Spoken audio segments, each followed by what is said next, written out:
From the blah blah seal to La Bastille. Do you see what I've done there? Yeah. It's in Paris. Paris is good. Yes. Very good. Can you tell me anything else interesting about La Bastille, either of you, Mark? It was a prison. It was a prison. And it was stormed on July the 12th. 14th. 14th, but close, 2 days out. You say 2 days out, but I'd have stormed it 2 days early. I'd have been on my own. There were only 7 prisoners, weren't there? Is exactly the right number. There were only 2 lunatics, 2 Yes! Oh. 2 lunatics, 2 forgers, 2 thieves, and a very bad mime artist.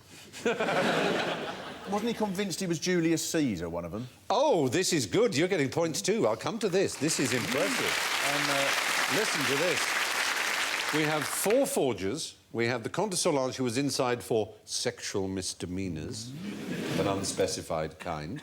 2 lunatics, one of whom was an Englishman or an Irishman, they're not quite sure, called Major White, with a waist-length beard, who thought he was Julius Caesar.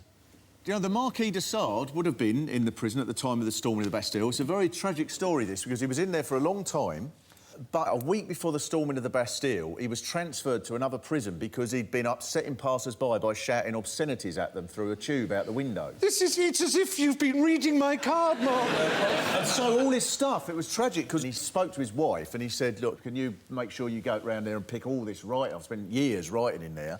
But she thought, well, you know, no rush, is there? It's the Bastille. Safest place in Paris. To that?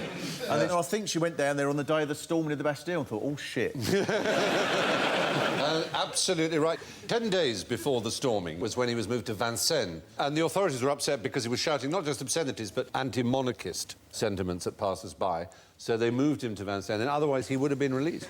It was rather like the Tower of London. Even at the Tower of London's height, it was quite a civilised place to be a prisoner. I mean, you got wine and food, and you got an allowance, you got tobacco, you could move around as much as you like. So this was like the Groucho of the prison world. Yeah.